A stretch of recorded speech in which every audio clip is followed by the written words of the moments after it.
नमस्कार दोस्तों, फिर एक बार स्वागत है आप सबका मेरे और आपके इस चैनल प्रिंस ऑफ इंडिया में। हम बात कर रहे थे करप्शन इन इंडिया के बारे में। दोस्तों, आज का वीडियो शुरू करने से पहले मैं आप लोगों से एक रिक्वेस्ट करना चाहता हूँ। बहुत से मेरे व्यूवर्स ऐसे भी हैं जो वीडियो शुरू करते हैं और फिर उसे बंद कर देते हैं बाद में देखने के लिए। मेरी आप लोगों से हाथ जोड़कर विनती है, प्लीज़ ऐसा ना करें, क्योंकि ऐसा करने से जो आपकी व्यूज़ है वो तो काउंट हो जाती है, पर बाद में देखने की वजह से आपका व्यू टाइम काउंट नहीं होता। YouTube के एल्गोरिथम के हिसाब से जब आप कोई भी वीडियो सेकंड टाइम देखते हैं रिपीट, तब आपका व्यू टाइम काउंट नहीं होता है। हम जैसे कंटेंट क्रिएटर के लिए ये बहुत ही एक चैलेंज वाली बात है। इसीलिए मैं चाहूँगा कि जब भी आप कोई भी वीडियो देखें YouTube पे, उसे हो सके तो पूरा देखें और उसे लाइक और शेयर भी ज़रूर करें, क्योंकि आप लोगों के लाइक्स और शेयर्स ही हम जैसे कंटेंट क्रिएटर्स के लिए बहुत प्रोत्साहन की बात है। जब आप कोई वीडियो को पसंद करते हैं तो हम उस टॉपिक के ऊपर और ज़्यादा रिसर्च करते हैं और ज़्यादा डीप जाते हैं और आपके लिए उसमें नई नई जानकारियाँ निकाल के लेके आते हैं। इसीलिए जब भी कोई वीडियो आप देखें, अगर आपको बहुत पसंद आए तो उसे ज़रूर लाइक और शेयर और सब्सक्राइब करके रखिएगा। इससे आपको उनके अपडेट्स कंटिन्यू मिलते रहेंगे और वैसे ही मनचाहे वीडियो जो आपको पसंद हो, आपको बार बार अलग अलग अंदाज में अलग अलग इन्वेंशन से, क्रिएशन से देखने को मिलेंगे। उम्मीद है आप मेरी बात ज़रूर मानेंगे। और अब हम शुरू करते हैं। Corruption in India. मैंने पिछले एपिसोड में कहा था कि पुलिस, कस्टम्स और बहुत सारे जैसे PWD हो गया या म्युनिसिपल कॉरपोरेशन हो गया, ऐसी जगहों पे कहीं कहीं काफ़ी सारी ईमानदारी, कोऑपरेशन अभी भी है। और इसके बाद में मुझे कई लोगों ने इस सवाल का जवाब मांगा है कि क्यों मैं ये कह रहा हूँ कि ये सरकारी विभाग काफ़ी कोऑपरेटिव है, क्योंकि शायद उन लोगों को ऐसा महसूस नहीं हुआ है, बट हाँ, मैं इस बात को जस्टिफाई कर सकता हूँ। देखिए, आपने ये देखा होगा कि कोई भी सरकारी आदमी कभी आपके घर पैसे मांगने या रिश्वत मांगने नहीं आता है। जैसे पुलिस हो गई, कस्टम हो गई, BMC वाले हो गए, रिश्वत मांगने आपके घर पे कभी भी नहीं आएंगे। हमारा इन लोगों से कब मिलना होता है? जबकि हम कोई ऐसा कांड करते हैं, कोई गलत काम करते हैं, तब हमें इनके पास जाना पड़ता है।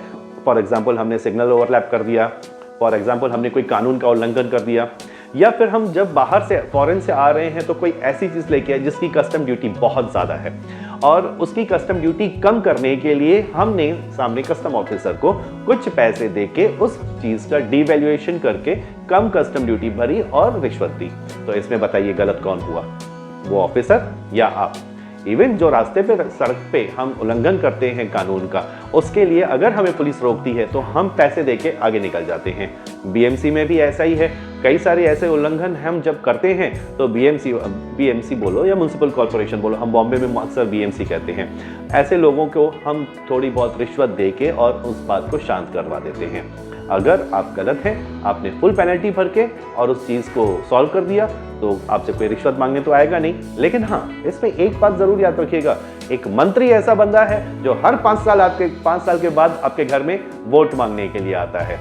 और जब हम सब उसकी बातों पे यकीन करके उसे जिता देते हैं और उसके बाद में वो जब कुर्सी पे बैठ जाता है, तो भाई साहब, हमारे दुकान या शोरूम की सिर्फ रिबन काटने के काम आता है, इससे ज़्यादा उसका कोई मतलब नहीं रहता। मानते हैं कि नहीं इस बात को आप? खैर, गवर्नमेंट के तो इतने किस्से हैं कि मैं 15-20 एपिसोड और बनाऊं तो भी शायद कम पड़े। इसलिए आज हम जैसे कि प्राइवेट सेक्टर के बारे में बात करने वाले हैं, गवर्नमेंट को थोड़ा सा आराम दे देते हैं। मैं शुरू करना चाहता हूं दुनिया की सबसे ज़रूरी इंडस्ट्री, मेडिकल से। दोस्तों, हर इंसान के लिए ऊपर वाले के बाद अगर ज़मीन पे कोई भगवान है तो वो है डॉक्टर। और कोविड के वक्त पे इन डॉक्टरों ने बहुत ही अहम भूमिका निभाई थी। हर एक डॉक्टर को मेरा इस बारे में सलाम है। लेकिन उस सेवा के बदले इतने लाखों रुपए अपने पेशेंट से ले लेना कहाँ तक सही था? हमारे देश की सेवा तो एक सैनिक भी करता है और कैसी कैसी परिस्थितियों में करता है ये भी शायद आप जानते होंगे। पर अगर उस वक्त डॉक्टर सही थे तो मेरे हिसाब से हमारे हर सैनिक की पगार जो है वो लाखों में होनी चाहिए। क्या उन्हें मिलती है? पैंडेमिक के वक्त रिटेलर्स, होलसेलर्स, मैन्युफैक्चरर्स ने लाखों करोड़ों का माल छुपा के रखा और ऐसे वक्त में ज़रूरी इंजेक्शंस, ऑक्सीजन सिलेंडर्स टाइम पे न मिलने की वजह से लाखों लोगों की जान भी चली गई। इसका जिम्मेदार कौन? तो क्या पैंडेमिक खत्म और किस्सा खत्म? क्यों ना उन लोगों पे कोई एक्शन लिया जाता जिन लोगों ने उस वक्त देश का साथ देने की बजाय देश के पीठ में छुरा घोंप दिया। पैंडेमिक के दिनों में एक चीज़ कॉमन देखी गई, प्राइवेट हॉस्पिटल्स वालों ने हर बिल में 2400 रुपये पर PPE किट एक्स्ट्रा लगाए थे पर डॉक्टर विजिट। इसका मतलब है अगर दिन में 2 बार डॉक्टर विजिट करते हैं तो वो 2 बार PPE किट का चार्ज कर रहे थे, जबकि पूरे दिन में डॉक्टर एक ही PPE किट पहनता था। 2400 रुपए करके अगर वो हर दिन का लगा रहे थे, आपको पता है उस किट की असली कीमत क्या थी? सिर्फ 650 रुपए। 650 रुपए की किट की कीमत, और एक पेशेंट से वो एक्स्ट्रा चार्ज कर रहे थे। क्या ये सही था? ऐसे ही मास्क, हैंड ग्लोव्स और न जाने कितने सारे सर्जिकल आइटम्स की कीमत 300 से 800 गुना ज़्यादा लेकर बेची गई थी। आज भी वो मंजर याद आ रहा है। लोगों ने अपने घर, अपने गहने बेच कर अपने लोगों की जान बचाने की कोशिश की थी उस वक्त पे। सिर्फ तब ही क्यों, आज भी जब आप हॉस्पिटल में कोई एडमिट होने जाता है, चाहे वो मैं हूं या कोई भी हो, सबसे पहले पूछा जाता है मेडिक्लेम है? मेडिक्लेम होने का मतलब है कि आपका बिल लाखों में चला जाएगा, अगर नहीं तो कुछ 15-20 हज़ार कम हो जाता है। ऐसा क्यों?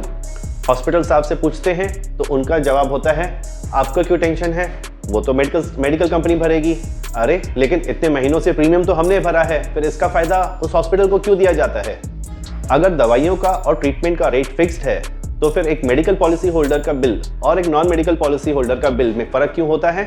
हम जब भी कोई दवाइयाँ मेडिकल स्टोर से लेते हैं तो हमें कभी कभी 5 से 10% डिस्काउंट भी मिल जाता है, पर कभी आपने ये देखा है कि हॉस्पिटल के अंदर जो मेडिकल स्टोर होता है उससे कोई डिस्काउंट मिलता है? नहीं, वो दवाइयाँ हमेशा MRP पे बिकती हैं। ऐसा क्यों? और सबसे ज़रूरी बात, जब हम किसी भी हॉस्पिटल में एडमिट होते हैं तो हमसे एक सिक्योरिटी डिपॉजिट ली जाती है, लेकिन कैशलेस पॉलिसी होने के बावजूद उस सिक्योरिटी डिपॉजिट को किसी न किसी तरीके से बिल में एडजस्ट कर दिया जाता है, पर रिफंड नहीं दिया जाता। ऐसा क्यों? क्या आप लोगों को नहीं लगता इसमें हॉस्पिटल्स और इंश्योरेंस कंपनीज की मिलीभगत है? क्या इंश्योरेंस कंपनीज नहीं जानती होंगी कि उनको बिल्स मैनिपुलेट करके भेजे जा रहे हैं? फिर भी ये सारा काम धड़ल्ले से चल रहा है। और तो और न्यूज़ में हर साल करोड़ों का नुकसान दिखाने के बावजूद हर साल कोई ना कोई एक नई इंश्योरेंस कंपनी खुल ही जाती है। अगर ये सारे लोग नुकसान कर रहे हैं तो ये कंपनीज क्यों खुल रही हैं और कैसे चल रही हैं? अगर ये सारी कंपनीज नुकसान में चल रही हैं तो इसका फ़ायदा क्या पेशेंट्स को हो रहा है? जी नहीं, इसका पूरा फ़ायदा इंश्योरेंस कंपनी और हॉस्पिटल्स को होता है। मैं बताता हूँ कैसे। सबसे ज़रूरी तो ये है कि ये कंपनीज करोड़ों का नुकसान दिखाती हैं और इस बहाने इनको टैक्स नहीं भरनी होती है, और टैक्स ना भरने की वजह से इनके पास काफ़ी सारा कैश जमा हो जाता है जो डॉक्टरों को कमीशन देने के काम आता है। इसलिए जैसे ही आप कभी किसी प्राइवेट हॉस्पिटल में एडमिट होते हैं तो आपको ढेर सारे मेडिकल चेकअप्स के लिए भेजा जाता है। ये सब बिल बढ़ाने के तरीके हैं। दूसरा एक सबसे आसान तरीका है बिल बढ़ाने का कि हर आधे 1 घंटे में पेशेंट का ब्लड प्रेशर और शुगर चेक किया जाता है, जिसका कम से कम 250 से 300 रुपया पर चेकअप चार्ज होता है। तो आपका 1 घंटे में 300 रुपये का बिल तो बनता ही जाता है। जैसे हर बड़ी प्राइवेट कंपनी में एक सेल्स टारगेट होता है, वैसे ही डॉक्टरों के लिए भी हॉस्पिटल में एक टारगेट होता है। जैसे ही पेशेंट एडमिट होता है उसका कितना बिल बनाना है, ये टारगेट उसी वक्त सेट हो जाता है। अगर पेशेंट का बिल हॉस्पिटल की टारगेट से ऊपर चला जाता है तो डॉक्टर को कमीशन मिलता है, नहीं तो डॉक्टरों को पगार लेना है और चुपचाप खुश रहना है। अब आप लोग बताइए, क्यों ना डॉक्टर महंगे महंगे टेस्ट प्रिस्क्राइब करेगा, महंगी दवाइयाँ लिख के देगा, और कैसे उस हॉस्पिटल का मेडिकल स्टोर जो है आपको डिस्काउंट देगा, क्योंकि उसी स्टोर से उसे अपना पेट भी चलाना है, डॉक्टर को कमीशन भी देनी है, हॉस्पिटल को भी रेंट देनी है। आज गूगल भरा पड़ा है ऐसी कंप्लेंट से। लोग कंप्लेंट्स करते जाते हैं, उसके ऊपर कमेंट्स भी आते हैं, लोगों को सिंपैथी भी होती है, लेकिन इसका सोल्यूशन किसी के पास नहीं है। इसको सॉल्व कैसे किया जाए? दोस्तों, कुछ ही महीने पहले की बात है, मैंने गूगल में पढ़ा कि एक 8 साल के बच्चे को डेंगू के इलाज के लिए पेरेंट्स से 15 लाख रुपए चार्ज किए गए। 12-15 दिनों में 15 लाख रुपए का बिल कर दिया और उस बच्चे की जान तक नहीं बचा सके डॉक्टर। माना कि जिंदगी और मौत ऊपर वाले के हाथ में है, हो सकता है कि डॉक्टर की गलती ना भी हो, लेकिन कौन सा ऐसा ट्रीटमेंट हुआ होगा इन 12-15 दिनों में जो 8 साल का बच्चा मर गया और इतना बड़ा बिल हो गया? हमारे पास तो कोई इसका रिप्लाई नहीं है। अगर आपके पास इसके पास कोई जवाब है तो प्लीज़ मुझे कमेंट बॉक्स में लिख के भेजिए। आप लोग जब भी कोई इंश्योरेंस पॉलिसी लेते हैं तो आपसे बहुत सारे डॉक्यूमेंट्स पे सिग्नेचर लिया जाता है, बट कितने लोग ऐसे होते हैं जो उन छोटे छोटे वर्ड्स को वर्ड बाय वर्ड पढ़ते हैं, पूरी की पूरी पॉलिसी रीड करते हैं, फिर बाद में साइन करते हैं? मेरा ख्याल है 75 to 80% लोग भी नहीं करते होंगे। किसी दिन ट्राई कीजिए उसको पढ़ने की, क्योंकि मेरा दावा है अगर आप उस पूरी पॉलिसी को पढ़ लेंगे तो कभी उसके ऊपर साइन नहीं करेंगे, क्योंकि उसके ऊपर ऐसे ऐसे क्लॉज लिखे हैं जो शायद आप कभी माने ही नहीं। दोस्तों, कॉर्पोरेट कल्चर की सेल्स ट्रेनिंग में बताया जाता है कि कस्टमर्स को उतना ही बताना चाहिए जितना उनके कानों को अच्छा लगे, और उसका मूल मंत्र है फैब। मेरा मतलब है FAB, features, advantages and benefits. इसलिए जब भी कोई सेल्स पर्सन आपसे अपने प्रोडक्ट्स के बारे में बात करता है तो वो आपसे सिर्फ फैब के बारे में बात करता है, उसमें छुपे हुए डिसएडवांटेजेस के बारे में नहीं, क्योंकि वो जानकर शायद आपका माइंड ही डाइवर्ट हो जाए। ये तो हुई मेडिकल इंश्योरेंस के बारे में, लेकिन जब आप life insurance, term policy, vehicle insurance, property insurance ऐसी चीज़ें लेते हैं तो सिर्फ सेल्स पर्सन पे भरोसा करने की बजाय मेरी रिक्वेस्ट है कि पॉलिसी को पूरा पढ़ लीजिए। चाहे एक आध दिन ज़्यादा ही लग जाए, बट तब तक साइन ना करें जब तक आप सब पढ़ के पूरी तरह सेटिस्फाई ना हो, क्योंकि पैसे लेते वक्त तो ये बहुत ही डिसेंट होते हैं, बहुत ही कल्चर होते हैं, लेकिन जब आप पॉलिसी की क्लेम करने जाते हैं तब पॉलिसी की क्लेम से पहले कंडीशंस अप्लाइड की एक लिस्ट आपके पास आती है।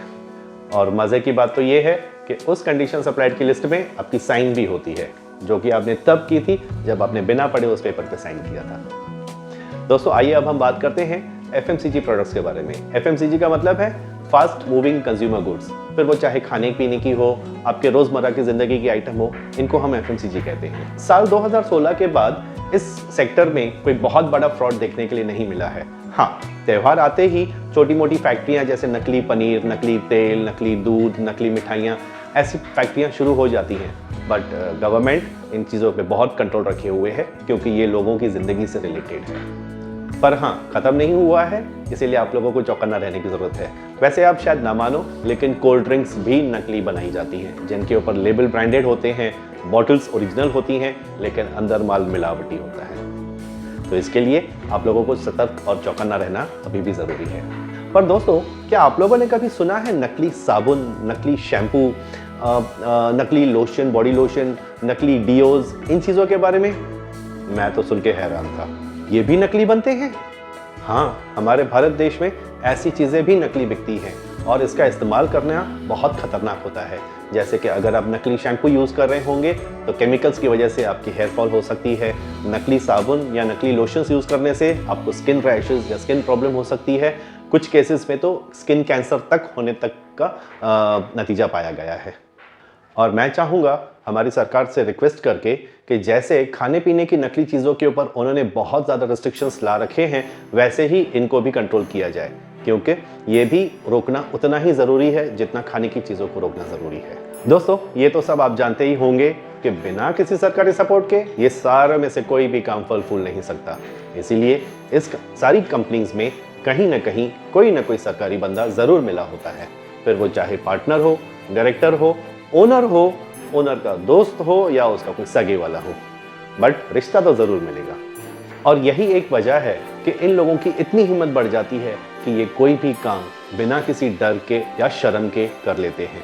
अगर हमारे उभरते हुए भारत देश की सिर्फ पॉलिटिक्स सुधर जाए तो भी 75% तक हमारा देश सही हो जाएगा, और इसके लिए हमारे आपके जैसे पब्लिक की जागरूक होने की ज़रूरत है।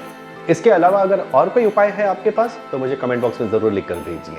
मेरी वीडियो को अब तक देखने के लिए आपका बहुत बहुत शुक्रिया। अगर आपको मेरी वीडियो पसंद आई हो तो इसे लाइक और शेयर ज़रूर कर दीजिएगा, और अगर आप मेरा वीडियो पहली बार देख रहे हैं तो सब्सक्राइब और बेल आइकन भी दबा दीजिए, ताकि मेरी वीडियोस की अपडेट्स आपको रेगुलर मिलती रहेंगी। हर बार की तरह आपके कमेंट्स और लाइक्स का इंतज़ार रहेगा। जय भारत।